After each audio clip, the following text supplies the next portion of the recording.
It's the Brad and John Show. It is the BJ Show, Brad and John, and you can check us out recorded-wise. If you're listening live, we do the show from 7 to 8 o'clock Central Standard Time.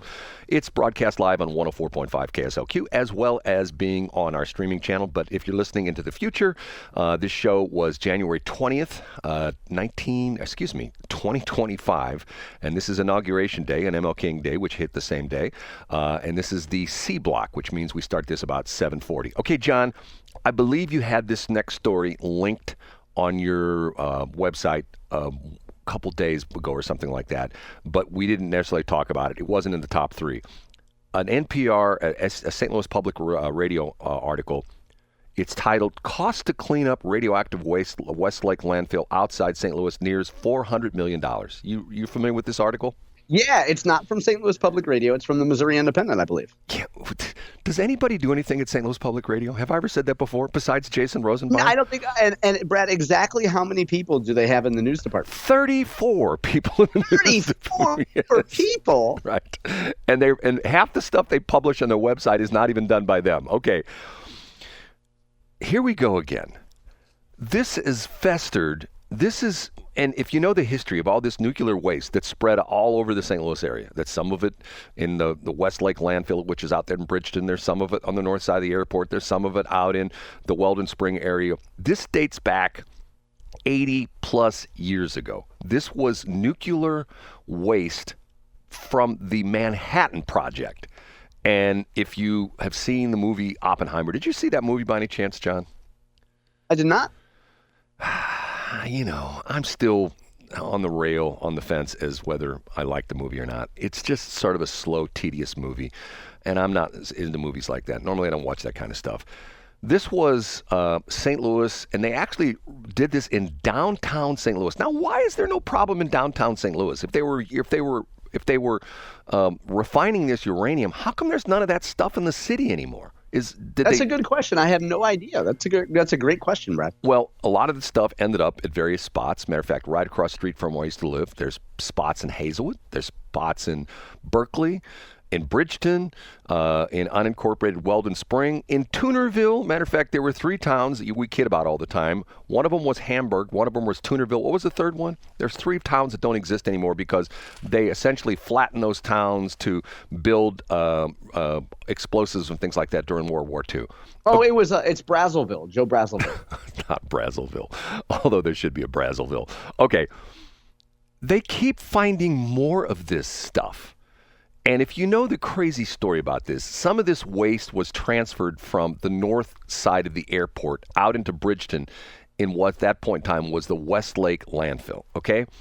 And this landfill caught on fire. Wasn't that the story? Caught on fire like 10 years ago underground? Yeah, it did. You're right. Maybe a little longer, something like that. And it's still burning, according to the experts. If you can imagine this. And what's interesting about this is, if you know anything about firefighting, how do you extinguish fire? You can douse it with water, or you can do what? You can throw dirt on it, right, John? If you throw dirt on it. Yeah, you're right. Exactly. Throw a little dirt on it. Right. How is it that this fire is burning underground? You got to really wonder, what's burning down there? So the story talks about the fact that they've now identified even more areas out there at the West Lake Landfill, which has radioactive waste in it. And yet, the federal government, except for the Josh Hawleys of the world and the Eric Schmidts of the world, seem totally uninterested in this. Why is this, John? Well, I wouldn't say that Eric Schmidt and elected officials don't care about this. Is that what you just said? No, I said with the exception of with the exception of that. I get what you're saying. With the exception of Eric Schmidt. Here's why. I think there's probably a couple reasons. Number one, it's super expensive. And number two, I just don't know. I think reasonable people, and I'll put myself in this camp, Brad. Every time I used to hear about the West Lake landfill and about radiation, I thought, okay, it's a bunch of fat people with self-inflicted diseases who want to blame it on some nuclear dump. So I think there's some people that look at stuff like this and say, yeah, sure, your disease came from a landfill and contaminated soil instead of your poor health choices. So I think there's probably a little bit of skepticism about it. And then in general, if you look at this piece, and this piece we should note too was written by Allison Kite of the Missouri Independent. So when you see pieces on KCUR or St. Louis Public Radio, look at the byline. Don't assume it's actually written by – I don't mean you, Brad. I mean other people. So Allison Kite has been on this for a long time. And her point in this, when she talks to Don Chapman from Just Moms STL, Don Chapman's whole point is, we told these guys, we told them, and by the way, this whole thing has been botched time and time again. So Brad, this is a long-winded way of saying, I also think people look at the government and say, there's no way that the government is going to come in here and clean it up efficiency on any kind of a reasonable budget. And it's just a giant headache. So why even mess with it? In a press release, this is in the article, in a press release, EPA officials announced they had significantly expanded the portions of the suburban St. Louis landfill that will require cleanup. Crews will need to dig up another 20,000 cubic yards of contaminated soil and debris, more than 3 football fields piled 1 yard high with material, and expand the cap it plans to place in the other portions of the site. Very frustrating. And just like, matter of fact, I think you got tired of me talking about this. I've told this story for a long time. You used to be able to drive in McDonnell between Lindbergh and 170 on the north side of the airport, and used to be able to see guys in moon suits out there. I've seen them with my own eyes. I think I have a few pictures of it as well too, if I go way back in my history of my photos in my phone, of the guys out there in moon suits. Okay, across from that would be on the south side of McDonnell. McDonnell runs essentially east and west, it sort of curves around, but it runs essentially east and west between Lindbergh and Airport Road and 170. It runs, matter of fact, that portion of McDonnell technically ends right there at what used to be the old McDonnell Douglas headquarters right there, and then it curves around on the back side of the airport and east side of the airport, or you can make a left and go on Airport Road, okay? There's a spot right there, not that far off of Lindbergh, maybe about half to 3/4 of a mile east of Lindbergh, where they have been digging for a long time. The reason I know this quite well is because on the north side of Lindbergh, or the north side of McDonnell, there used to be baseball fields, which if you worked at any of the, matter of fact, I have friends of mine that back in the day told me stories about playing softball games in these fields because they worked at the various airlines, TWA, Ozark, and places like that, and they had like softball leagues and things like that. I umpired Little League Baseball for several years, and I umpired several games over there. Those were the ABC fields. There was a different league than mine, but we had playoff games. I'd end up umpiring over there. Okay, they shut down the fields, and then, what was it, about a year ago, they announced they're going to close McDonnell Boulevard to replace a bridge. Remember my comment on this? I do remember this, and you had the fact. What are they not telling the truth about, Brad? They're not telling the truth because there is no bridge there. There's a big culvert that goes underneath McDonnell that has the Coldwater Creek in it. That's where this stuff comes from. That's where all the pollution up through Hazelwood, Berkeley, Hazelwood, Florissant, and in unincorporated St. Louis County until it flows into the Missouri River. That's where all this pollution emanated, right there on the north side of the airport. And they put out this press release, we're closing McDonnell to replace a bridge which is in bad shape. There's no bridge there. The reason they're closing McDonnell is because the dirt that is underneath McDonnell is all radioactive waste. And they finally came to truth with that, with themselves, I guess. They wouldn't admit that. They just say, we're going to close this bridge because it needs to be rebuilt. No, they're digging the dirt out from beneath because the excavation used to be on the south side of McDonnell. And then all of a sudden, one day I drove through it. From time to time, I'd use it as a shortcut. And I go like, wow, they're excavating on the north side of McDonnell, which means if they're on the north side of McDonnell and they're on the south side of McDonnell, what's McDonnell underneath? What's underneath McDonnell? The same dirt. And I believe to this day, I'm going to have to drive through there today. I'm going to make a mental note. I'm going to go to NOCO and see if I can get through there in McDonnell. I believe it's still closed. And can I give you another thing? Yeah, please do. I don't think they'll ever reopen it. This is my projection. I say they will never reopen McDonnell Boulevard. If it's still closed, and I will verify that tomorrow, if it's still closed, I say it will never be reopened again. And what are they going to do with it? They just keep it closed. Yeah, just put a fence around it? I guess. I don't know. I mean, this is when it's like the Fauci stuff. This is when you hear the government tell you something. And as you get to be up there in years, especially with me being 89, and you, John, being a young boy, a young man who's seen politics, and you've seen both sides of politics, you've seen the good side of politics and the bad side of politics, it makes you to the point where you think to yourself, is anybody in government really telling the truth? You know what I'm saying? Yeah. I get exactly what you're saying. And when we go back to 2020, and you know how, in general, I love Donald Trump. I believe a lot of what he says. And I remember when COVID came out, I remember Trump talking about COVID and thinking, okay, I don't believe anything Trump says about COVID. And then I would hear Fauci come out and talk about COVID. And I thought, I don't believe anything Fauci says about COVID because I don't think anybody knew. And even when Trump was coming out and saying, we're going to have a COVID vaccine, it's going to be the greatest vaccine. It's Operation Warp Speed. Nobody's going to ever come up with a vaccine like this, thinking, I don't know, I'm kind of not going to trust the government about this. And Brad, one more thing. Remember when our leaders were telling us that everything we heard about the Wuhan lab escape was fake and right-wing propaganda and conspiracy talk? And it turns out those leaders were lying to us because at least some people knew that there was a very strong likelihood that that virus escaped. How about the Hunter Biden laptop? Let's take that one. How about the Hunter Biden laptop, Brad? Russian disinformation. How about the fact that Donald Trump was a Russian asset? You know, and now you've got the guy who pushed that pencil neck geek, when we called him Watermelon Head. Remember I had that thing last week? Yeah, I forgot what his name was though. You know who I'm talking about, Watermelon Head. Come on, I got it right here. Yeah. Hold on. Here. Where is it? Did I still have it? Oh, here. I play this again. Here, hold on a minute.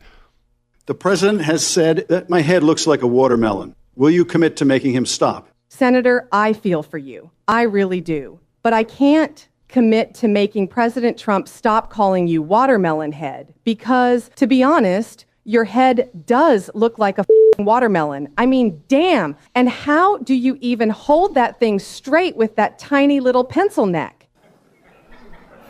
That was from the hearing last week. We have to point out to our weather reporter, Jennifer Wachitsky, that she sounds a lot like the chick that's in the Dua Lipa AI voice. But Jennifer Wachitsky is a real person. Did you know that? Oh, no, I didn't know that. When I speak to her, she looks like a hologram. I thought she was just something that got charged to my credit card, like $20 a month, and I just got to talk to her whenever I wanted. Not only is she Is that a different service I have, Brad? Not only is she a real person, Shelley actually met with her when she's in Minneapolis. She actually met with Jennifer when she was in Minneapolis. Wow, that's amazing. You don't believe me, do you? Do you keep her chained to a helium tank in your office, Brad? No, I do not. Okay. And is she inflatable? Okay, so remember we had 51 different defense officials or intelligence officials sign the letter saying that Hunter Biden's laptop was a fraud, and that was, and once again, what happened to these people? Maybe Biden gave them a pardon as well too. Yeah, I know those people that said my son's laptop was fake. I'm going to pardon them as well too. Okay, here's the story, and what's interesting to me, the source of this story is the New York Times, okay? This came out over the weekend. The new report from the New York Times revealed how President Biden tried and failed to prove his physical vigor to critics, constantly calling them into question his age and fitness for the job.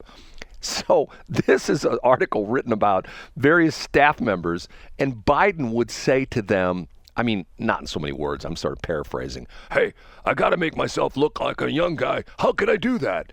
And they would tell him, well, Mr. President, why don't you do this? And they're talking about, remember when he fell off his bicycle? Remember that? Yes, yeah. Oh, that was very sad, actually. And they were saying the more he wanted to do this, the worse he looked.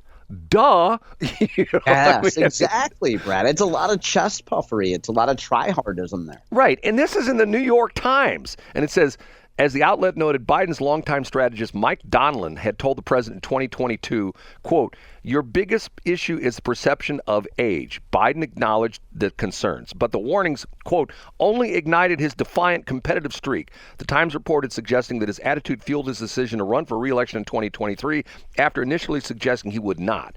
Quote, "Finally elected on his third try, Mr. Biden suggested that he would be a transition president," the piece stated, but his pride plus a string of legislative accomplishments and a strong showing in the 2022 midterms drove him to seek re-election and set out on a quixotic mission to prove his vitality. And Biden's pride also reportedly prompted him to try and show off his physical competence to the public, the report continued. Quote, Mr. Biden, who exercised on a stationary bike most days, made decisions that he thought would showcase vigor, but at times they had an unintended effect of showcasing it advance of years. Now, the interesting part of this story was, and I do remember this because this goes back to almost exactly 4 years ago. Do you remember this story about him? I think he broke his foot. Do you remember this crazy, weird story? You know what I'm talking about? Yeah, I do remember this. Okay. I do remember it, yeah. He broke his foot, and let me go if I can find that part of the article. And this was interesting. The report provided several examples, the first being that Biden, quote, refused to wear an orthopedic boot after fracturing his foot while playing with his dog just ahead of the inauguration. So this would be a little bit more than 4 years ago. Quote, he did not want to be seen as weak, a 78-year-old president with his hand on the Bible and large telltale contraption in his foot. He wore his leather brogues instead. It talked about the fact that since he did not wear the orthopedic boot, his foot healed improperly, and he was never able to walk again properly. Is that bizarre or what? Yeah. And talk about the lack of transparency there.